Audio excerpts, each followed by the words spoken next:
This is lesson 6.6, and we're going to get into the chain rule. So the chain rule is, it's very much like Shrek. Shrek said that life is like an onion. Or was it life, or did he talk about himself? I think he said he was like an onion. It's been a while.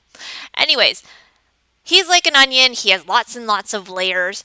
And so the chain rule is very similar. It has a function with lots and lots of layers. So you have to do the derivative of each of those layers in a chain. Okay, so in a row, basically. In advanced functions, you might have seen something like this, where you have a function that's made up of the composition, so we call them composite functions, the composition of two other functions. And that's where you take one function and you put it inside another function. So this is g of x inside the outer layer of f at x, and that's why we call it f of g at x, or fog, right? If you do it the other way, you get goff, right? So this is what I mean by layers. If you take a look at A, you might start to see certain layers. And so g at x is actually easy to see. It's the inside function. And so g at x is 2x plus 5. So we're going to call that one our inside function. Now our outside layer, our outside function, is the square root. So this one is a little bit trickier to see, and we'll just call that f at x, and I'm actually going to write it as root x. So I'll show you why. If I wanted to create h at x, I would take g at x and I would shove it into f at x wherever you see an x. So this would be gone, and you would actually have the 2x plus 5, the green, instead, and that's how you get this guy. So this guy is f at g at x. So g is inside f, and that creates your new function h. When we want to do the derivative, we have to do the derivative of the outside layer and then the inside. Okay, so let me show you. Let's get rid of all this. Okay, and I'm just going to write one more time h at x, but instead of that root, I think I want to write it with a power, because it'll make it easier to do the power rule. And this will be our g at x, which is our inside function. Okay, so I haven't taken the derivative yet. So how do you take the derivative of this? Because there's two different colors going on. There's the green and there's the blue. Well, you always do the outside layer first. So that was the f. And I'm not taking the derivative yet. I'm just rewriting it. I'm now going to take the derivative, so f prime at x. Take the 1/2, bring it to the front. Nothing new, right? Keep the x the same. So keep the base the same, and then you're going to take 1/2 and subtract 1. You're going to do the exact same thing when you want to take the derivative now. So just pay attention to the blue. Take the blue, bring it to the front, 1/2. Keep the base exactly the same. Don't do anything with it yet. And continue the power rule. Subtract 1 from the exponent. You guys with me? Now the next part, the next layer, the next link in the chain is we are going to multiply now the derivative of the green. And so the green is the inside, g prime, and that's just going to be 2. So if I take the derivative of the inside now, I'm just going to get 2. So that's it. That is a derivative. You take the derivative of the outer layer and then the inner layer, and you multiply them. Now your teacher might ask you to simplify, and I would actually ask my students to simplify a little bit. So something like this, 1/2, 2x plus 5, we know that that's going to be negative 1/2 exponent, and that's still multiplying a 2. Since everything is multiplying, like this half is multiplying the bracket, which is multiplying the other bracket, I can take this one and multiply them together, which equals to 1. And so they essentially don't need to be written, because I have a 1 in front, and then I have all the rest of this. Right? Except I don't have to write the 1, so let's get rid of that. So far, so good? Now I would also say that I don't want the negative exponents, and so make it look a little bit prettier. And we can just write it as 1 over 2x plus 5 to the power of positive 1 over 2. Some teachers will go a little bit farther and say, convert the 1 over 2 back into a root and then rationalize the denominator and make sure that that root disappears from the denominator. It really depends on your teacher what they want. And so myself, I think I'm okay with just staying right there because that looks nice and simple already. So this video is going to be me doing a lot of these examples. And this kind of stuff, again, it takes a little while to really see the different layers, and so doing more examples is always a good thing. Okay, so let's see if we can see the layers for this next one. The inside function is going to be my g at x. Okay, the outside function, which is the layers, this is a 5, that's going to be my f at x. X, so something, some ginormous thing to the power of 5. Okay, now I'm going to write it over here again so that I can show you all of the steps. All right, in order to find h prime at x, we're doing the derivative of each of the colors, the blue and then the green. So the outer function and then the inner function. We're going to multiply those guys together. So the blue first, if I wanted to take the derivative, I would get 5x to the power 4. So let's bring that 5 down. 5. Our x is just this base to the power of 4. Multiply. Now we're going to do the derivative of the inside. So the derivative of the inside is g prime, which is going to be 2x. So the derivative of this is 2x. There you go, we're done. That is the chain rule. So we've done the first link, which was the blue, and then we've multiplied it by the second link, which is green. Now we would just want to simplify it a little bit, and so I can't really touch this unless you want to expand it, which is so much work, so no, don't do that. This 5 is multiplying the bracket, the blue bracket, which is also multiplying the green. So why don't we just multiply the 5 and the 2x, because that's simple, 10x, and we'll just leave our answer like that. Okay?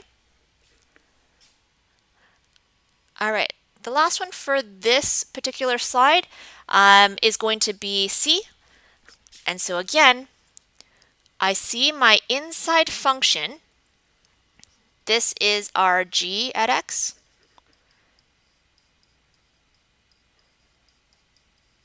Okay, and it's actually inside a reciprocal 1 over this entire thing.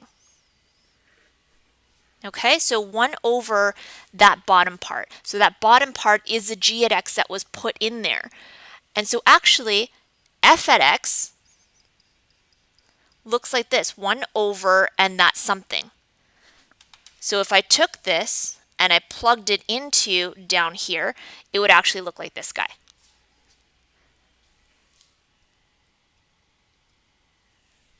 Okay, I'm going to rewrite this one as x to the power of negative 1 because that'll help me to do the derivative in a little bit. That's still f at x, so I didn't take the derivative yet. Okay, so let's start doing our work over here. H at x is, why don't I write that as everything to the negative 1, okay, like just like this guy. But inside the x, I'm going to put the green.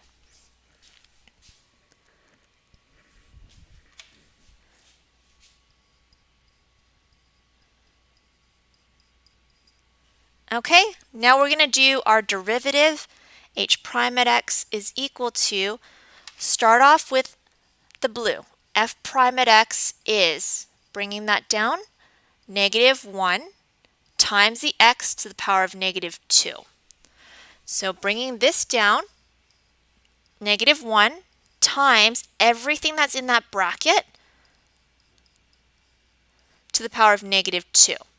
So that is our first link of our chain. We're going to multiply our second link, which is the derivative of the green now. So take the derivative of the inside, that's 10x plus 3 So we're going to put that in nice brackets, plus 3, like that. Okay, now, I mean, like, how would I clean this up a little bit? Let's see.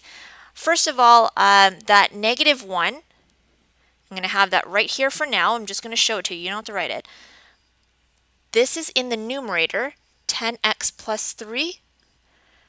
And since this is a negative exponent, I have to bump this entire thing into the denominator and all of it to the power of 2, positive. Okay, so what I would do is I actually would just put the negative, I would get rid of the 1, keep everything into brackets. If you really want, you can open up that bracket and put negative 10x minus 3. I don't think it's a big problem, but don't open up the bottom. Okay, and that is your final answer. All right, let's keep going.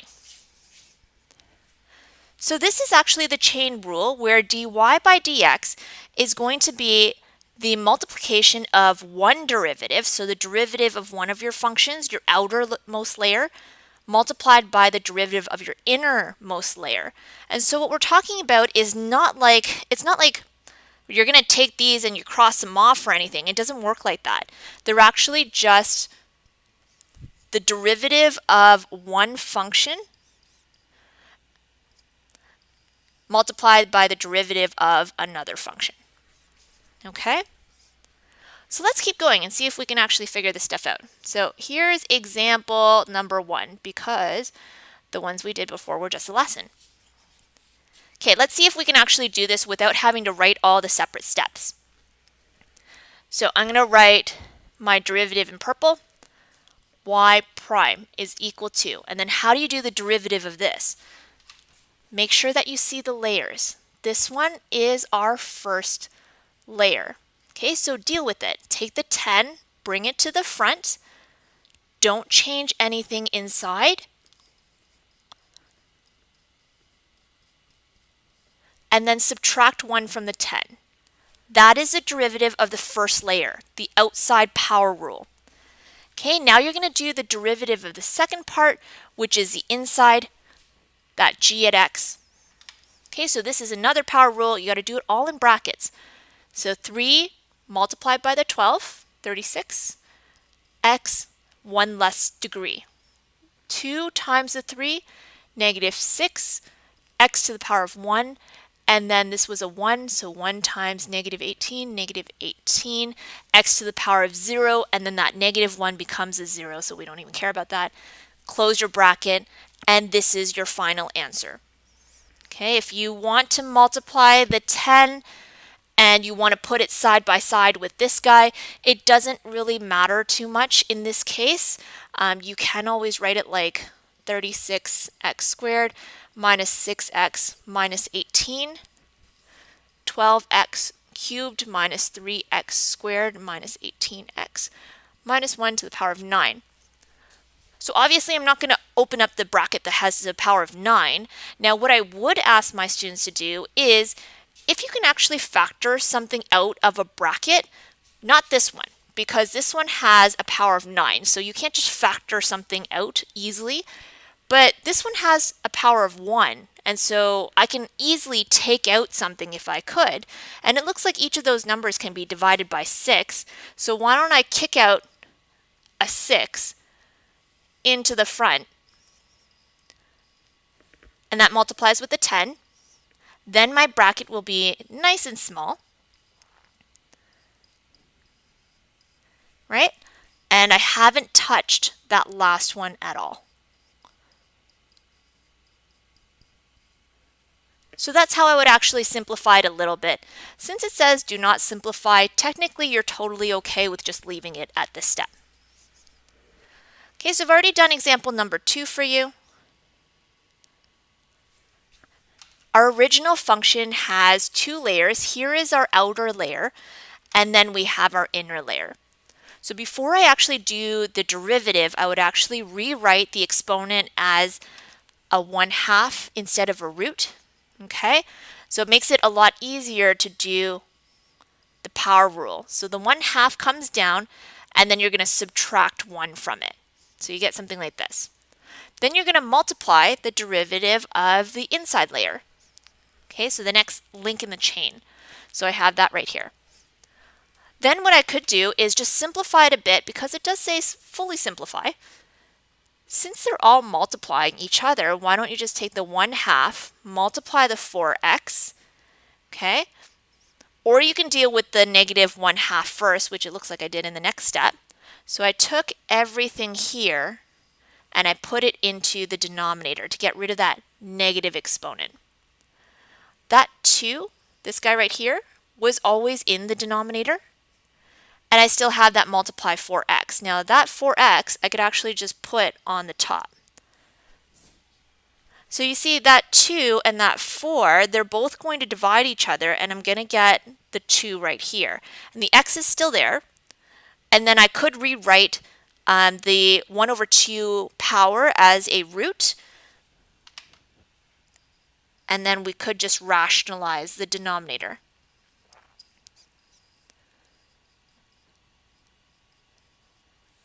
Okay, so we do get something like that at the end, and that's how you fully simplify something. So let's try the next one. Now the next one says, don't simplify, I need a little bit more room, sorry for the jump. Holy cow. Okay, so how are we going to do that? What should we do? What do you guys think we should do? I don't like the fraction. I never really liked the fraction. And so I think what I want to do is I just want to write it so that there is no fraction.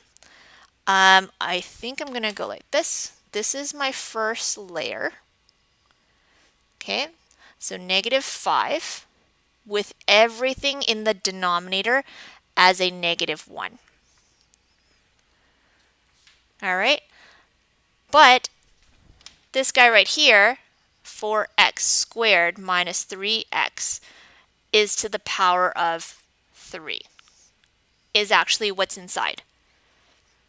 Okay, in other words, you're going to have something that looks like this, -5, 4x squared minus 3x to the -3. So basically what I'm doing is I'm just bumping this guy right back into the numerator so that there's no fraction anymore. This is still y. We haven't taken the derivative yet. Okay, so taking a look again, I'm just going to reestablish where my layers are. I'm seeing this -5. I see a layer here with a -3, and I'm going to pretend that this guy right inside is going to be my inner layer. Okay, so let's do the derivative. Okay, derivative y prime is going to be the derivative of the blue first, bringing that to the front and multiplying. That's going to give me a 15. Everything stays the same to the power of -4. Now I'm going to multiply that with the derivative of the green, so in brackets, 8x minus 3. Okay, I'm going to make sure that I simplify that just a bit because I don't want that negative exponent. Y prime is, I'm going to kick all this into a denominator, so the 15 is still in the numerator. Technically, so is this. 8x minus 3 is also in the numerator because underneath each one is a 1, right? So those guys are above, and then below is going to be 4x squared minus 3x to the power of positive 4. And I would leave it like that. You do not have to simplify it any farther. Okay, here are our last three. So we have example number 4. H at x is equal to that weird thing, and we're going to do a fully simplified question. Okay, so h prime is going to equal to, and we have several layers here. So first of all, we have this layer on the outside. So let's deal with that first. The derivative is bringing the 5 down to the front, everything in there not moving,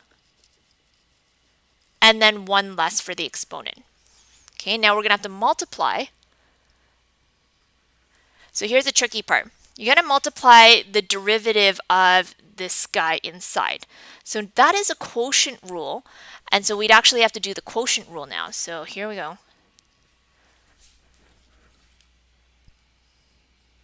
Now the quotient rule is going to be made up of two other functions. Why don't we do this one in orange? Okay, and then we'll do the other one in, I don't know, this color. Okay, do you guys remember the quotient rule? I hope so. G, okay, multiplied by the derivative of your f, okay, subtract your f, multiplied by the derivative of your g, all over your g squared.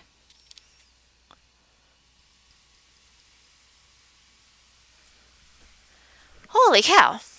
So that's where it can get a lot more complicated. You have so many different colors that represent so many different layers now. Okay, now to fully simplify, you're just going to try to clean that up. So I think I'm going to clean up the green, and I'm actually going to do the rest in purple, if that's okay with you. Equals. Don't touch this yet. I think I just want to work inside the green bracket for now. So this is multiplying. Let's multiply that 4 in. 4x plus 36 minus 4x, right? That multiplied. All over, and I don't really want to open this yet, inside brackets. Okay, so these guys can disappear. So I'm going to get something like this. This 5. Technically, I have 4x to the power of 4 over x plus 9 to the power of 4.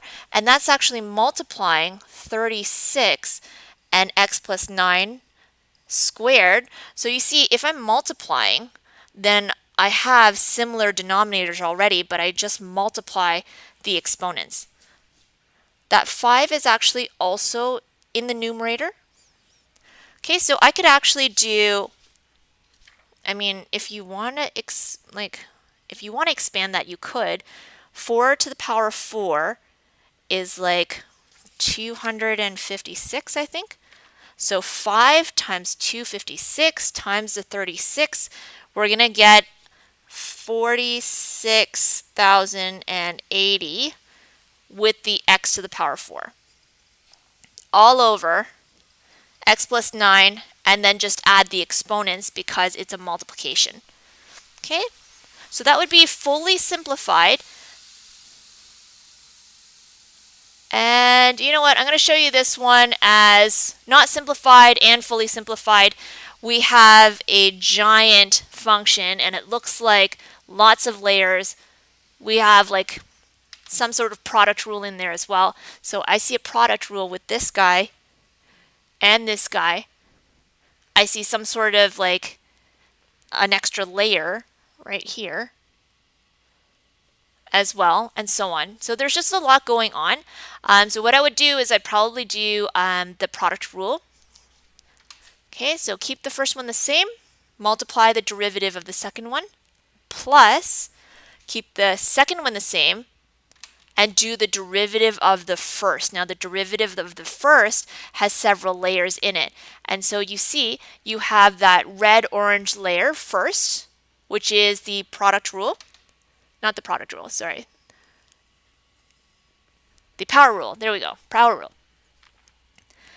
And we also have the stuff actually inside. Sorry, don't yell at me.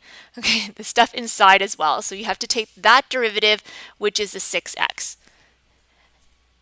Okay, and simplifying everything, I'm going to leave it to you to figure out all at the bottom, and I wouldn't expand any farther than that. Okay, so if you weren't going to simplify, you would leave your answer just like this. If you are going to simplify, you have to do all of this. All right, now the very last question is actually quite different. Example number 6. So they've given you y equals f at x, and inside the f at x, you have your green function. Okay, so the inside function. So this is your g at x, and then your f at x is the outside. We don't actually know what that function is. We know what g at x is, but we don't know what f at x is. Okay, now they also told us that we have our f prime only when you plug in 3 do we actually get the answer 4. So they want to know, what is my derivative when x is equal to 1? Okay, so let's try that out. Y prime is equal to taking the derivative of your f. Okay, but then you're still going to have your 3x to the power 4. Now you're going to multiply the derivative of the inside. So the derivative of this guy is going to be 12x cubed. All right. Now if we want it at x equals to 1, what we're going to do is just clean this up a little bit. So dy by dx when x equals to 1 is f prime 3 when x is, that's sideways, like that. Beautiful. Okay, to the power 4, close that off. All right, and then we're going to multiply the 12 with the 1. Okay, and that's going to be all in a bracket. All right, so let's just simplify that a little bit. Equals to f prime at, this entire answer is just 3, multiplied by that entire answer is just 12. Okay, now the problem is I don't really know what this is. Or do I? It looks like it equals to 4. So why don't we just replace this with the 4 and multiply the 12? So our answer is 48. These ones are like the most tricky questions where they're just like, we expect you to understand how to manipulate these derivatives. Chain rule, not so bad. It takes a little bit of practice. It is a lot of intuition, but again, comes with practice. It's these guys, anyways. Have fun with it. They are kind of like little puzzles. Do a couple, you'll get the hang of it. If not, let me know, ask me some questions. Okay, see you later.